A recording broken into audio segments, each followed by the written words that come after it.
জীৱন যেন কচু পাতৰ পানী, নাথাকে চিৰদিন ওলমি। যিমানেই পবিত্ৰ আৰু পৰিষ্কাৰ নহওক কিয়, সিও এদিন মিলি যায় মাটিৰ লগত।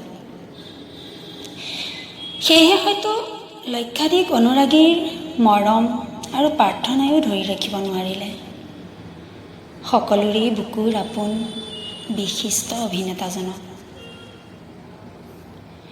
হঠাৎ যেন খহি পৰিল অভিনয় জগতৰ এক জিলিকা তৰা।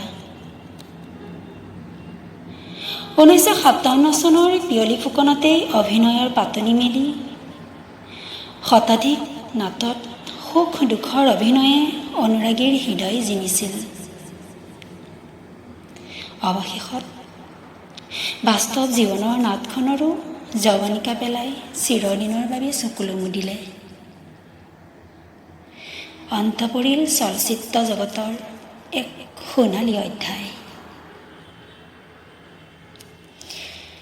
জীৱনজোৰা অভিনয় সকলোৰে মৰম বুটলি শেষান্তত সকলোকে কন্দুৱাই তেওঁৰ ভাগৰুৱা আত্মা হৈ পৰিল আই বসুমতীৰ কোলাত।